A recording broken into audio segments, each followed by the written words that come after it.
નમસ્કાર વિદ્યાર્થી મિત્રો, હું કેતન ઠાકોર જ્યોતિ ક્લાસીસ ગાંધીનગરમાં સર્વ વિદ્યાર્થીઓનું સ્વાગત કરું છું। તો આજે ધોરણ 10 માં ભણતા દરેક વિદ્યાર્થીઓને સૌથી વધારે ગણિત વિષયની અંદર મૂંઝવણ હોય છે। તો આજથી ધોરણ 10 માં ભણતા દરેક વિદ્યાર્થીઓને હવે રાબેતા મુજબ જે છે આવતા દરેક પાઠનું જે છે સોલ્યુશન આ ચેનલ ઉપર કરવામાં આવશે, જેમાં આજે જે છે આપણે સંભાવના જે છે એની પ્રસ્તાવના જે છે આપણે જોવાના છે। એમાં સૌ પ્રથમ વખત આપણે સંભાવનાની જે છે વ્યાખ્યાથી જે છે શરૂઆત કરીએ, જે અહીંયા આ રીતે છે કે સંભાવના એ પ્રયોગ દરમિયાન અમુક ચોક્કસ ઘટના કેટલીક વખત જે છે ઉદ્ભવતી હોય છે।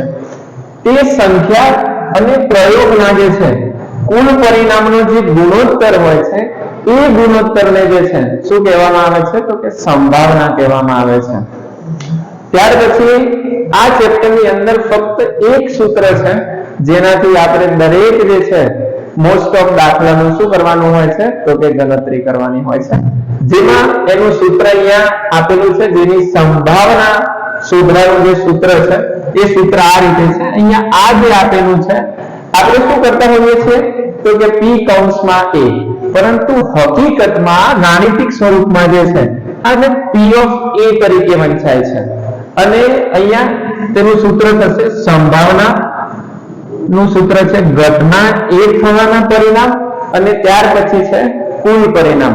માની લો કે કોઈક સંભાવના શોધવાની હોય, એમાં તમને કહેવામાં આવેલું હોય કે કુલ 4 દડા છે, કુલ કેટલા દડા છે તો કે 4 દડા છે, એમાંથી 2 દડા જે છે લાલ છે એની સંભાવના શોધવાની કીધી હોય તો જે 2 દડા મળ્યા છે એ ઘટના એ થવાના પરિણામ છે, તો હંમેશા તેને ક્યાં લખીશું ઉપરની તરફ, અને ત્યાર પછી જે છે બંને તરફ છેદ ઉડાડીએ તો 1/2 એ આપણને શું મળે છે તો કે સંભાવનાના પરિણામ જે છે આપણને પ્રાપ્ત થતા હોય છે।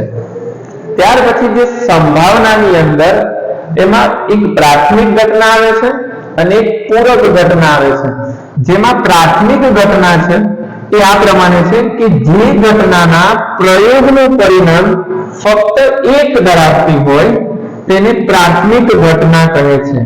જ્યાં પ્રયોગની પ્રાથમિક ઘટનાના પરિણામનો સરવાળો કેટલો થતો હોય છે તો કે વિદ્યાર્થી મિત્રો ફક્ત 1 થતો હોય છે। અને ત્યાર પછી જે છે પૂરક ઘટના છે, એમાં પૂરક ઘટનાની અંદર અહીંયા શું આપેલું છે કે ઘટના એ નહીં, અને ત્યાર પછી કીધું છે કે જે ઘટના એની પૂરક ઘટના જે છે કહે છે તેને a12 દ્વારા દર્શાવવામાં આવે છે। શેના દ્વારા દર્શાવવામાં આવે છે તો કે a12 દ્વારા દર્શાવવામાં આવે છે, અને ઘટના એની સંભાવના અને જે આપણે પૂરક ઘટના અહીંયા ઉપર લખી છે એ બંનેનો સરવાળો જે છે એ કેટલો થતો હોય છે તો કે 1 થતો હોય છે। એટલે કે જો અહીંયા લખ્યું છે અહીંયા કે p of a plus p of a12, જે અહીંયા p of a12 લખ્યું છે એ ઘટના એ નહીં થવાના પરિણામ છે અને એને કેના દ્વારા દર્શાવાય છે a દ્વારા દર્શાવાય છે, અને જે ઘટના થાય છે એને a દ્વારા દર્શાવાય છે, અને એનો જે સરવાળો છે શેના દ્વારા દર્શાવવામાં આવે છે તો કે 1 દ્વારા દર્શાવવામાં આવે છે। માની લો કે તમને બેમાંથી કોઈ એક ઘટના આપી હોય તો અહીંયા માની લો કે p of a ના પરિણામ તમને આપ્યા હોય 0.25 આપ્યા છે, એનો મતલબ આપણે જે છે p of a12 જે છે અહીંયા શોધવાનું છે, તો અહીંયા પ્લસ કરીને p of a12 બરાબર એટલે કેટલા લખીશું 1। ત્યાર પછી p of a12 જે છે એને આવી રીતે રાખશે અને 0.25 છે અને બરાબરની આ બાજુ લાવીએ તો એ કેટલા થઈ જશે તો કે 1 - 0.25, જેથી કરીને આપણને જે પરિણામ મળશે એ કેટલા મળશે તો કે 0.75 જે છે આપણને પરિણામ મળે। આ જે પરિણામ મળે એ શેના મળે p of a12 ના જે છે અહીંયા પરિણામ મળે છે। ત્યાર પછી જે ચોક્કસ ઘટનાની સંભાવના હોય એ કેટલી થતી હોય છે તો કે 1 થતી હોય છે। માની લો કે જે સૂર્ય છે એ ઉદય પણ થતો હોય છે અને સૂર્ય જે છે એ શું થતો હોય છે અસ્ત પણ થતો હોય છે, બરાબર। તો આવી જે ઘટના જે છે એને શું કહેવામાં આવે છે તો કે ચોક્કસ ઘટના કહેવામાં આવે છે, બરાબર. અને ત્યાર પછી અશક્ય ઘટનાની સંભાવના 0 હોય છે, જે ઘટના થવાની જ નથી, બરાબર. માની લો કે સોમવાર છે, સોમવાર પછી હંમેશા શું આવે છે તો કે મંગળવાર આવે છે, પણ હું એમ કહું સોમવાર પછી સીધો જ જે છે બુધવાર આવે, તો આવી જે ઘટના જે છે થવાની જ નથી, તો એવા ઘટનાના પરિણામ અહીંયા જે છે વિદ્યાર્થી મિત્રો 0 આવશે. સમજાયું? ખ્યાલ આવ્યો અહીંયા સુધી? ત્યાર પછી અહીંયા જોઈએ તો કે પત્તા માટે આ મોસ્ટ ટાઈમલી દાખલાઓ આમાંથી પૂછાતા હોય છે વિદ્યાર્થી મિત્રો 3 માર્ક્સમાં ને એવામાં. તો અહીંયા તમે જુઓ તો કે કુલ પત્તા જે હોય એ કેટલા હોય તો કે 52 પત્તા હોય, બરાબર. એ 52 પત્તામાંથી 4 પ્રકારના હોય છે. પત્તા કેટલા પ્રકારના હોય છે? 4 પ્રકારના પત્તા હોય છે, જેમાં એક પત્તું જે હોય છે એ કાળીનું પત્તું હોય છે. શેનું હોય છે? કાળીનું પત્તું હોય છે. ત્યાર પછી એક પત્તું જે હોય છે ફલ્લીનું હોય છે. શેનું હોય છે? ફલ્લીનું હોય છે. અને ત્યાર પછી બીજું પત્તું લાલ અને ચોકટનું હોય છે. આમ કુલ જે છે દરેકના જે છે એ 13 પત્તા હોય છે. 13 પત્તા કાળીના હોય છે, 13 પત્તા જે છે એ ફલ્લીના હોય છે, 13 પત્તા જે હોય છે એ લાલના હોય છે, અને 13 પત્તા જે હોય છે કેટલા હોય છે? ચોકટના. તો બધાનો સરવાળો કરીએ તો કુલ જે પત્તાઓ મળે છે કેટલા હોય છે તો કે 52 પત્તાઓ જે અહીંયા છે પ્રાપ્ત થાય છે, મળતા હોય છે. ત્યાર પછી એની અંદર જે રાજા રાણી અને ગુલામના જે પત્તાઓ હોય છે એ કેવા પત્તાઓ હોય છે તો કે મુખ મુદ્રા વાળા પત્તાઓ હોય છે. કેવા પત્તાઓ હોય છે? મુખ મુદ્રા વાળા પત્તાઓ હોય છે, જેને આપણે ચિત્ર પ્રકારના જે છે ચિત્ર વાળા જે છે પત્તા પણ તરીકે ઓળખવામાં આવતા હોય છે. કેવા? ચિત્ર પ્રકારના પત્તા હોય છે. હવે સિક્કાઓની જો વાત કરવામાં આવે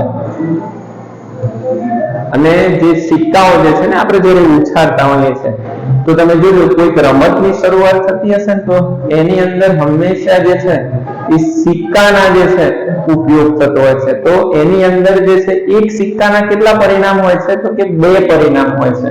કેટલા પરિણામ હોય છે? એક સિક્કાના 2 પરિણામ હોય છે, જેની અંદર એક જે હોય છે હેડ હોય છે અને એક સિક્કો જે હોય છે એની બાજુ કઈ હોય છે તો કે ટેલ હોય છે, બરાબર.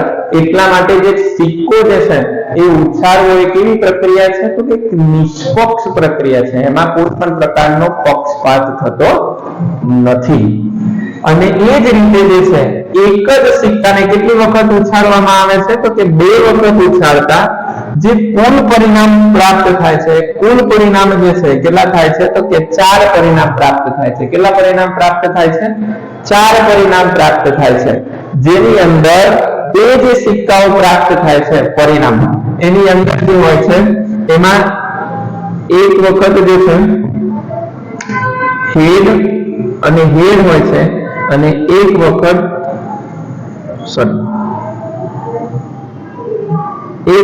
હેડ અને ટેલ હોય છે, અને એક વખત ટેલ અને શું હોય છે તો કે હેડ હોય છે. અને ત્યાર પછી એક વખત ફરીથી ટેલ અને ટેલ હોય છે, અને એક વખત હેડ અને પાછું હેડ હોય છે. આમ કરીને જે કુલ પરિણામ જે છે એ આપણને કેટલા પ્રાપ્ત થાય છે તો કે 4 પરિણામ જે છે પ્રાપ્ત થાય છે. ત્યાર પછી એક સિક્કાને જ્યારે 3 વખત ઉછાળવામાં આવતા હોય છે, કેટલા વખત ઉછાળવામાં આવે?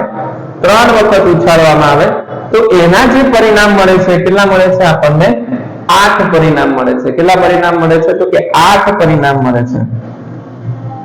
અને પાસાને જ્યારે આપણે ઉછાળતા હોય છે તો ક્યુબ જેને કહીએ છીએ આપણે, એ પાસાને ઉછાળવામાં આવે ત્યારે આપણને જે પરિણામ મળે છે કેટલા મળે છે?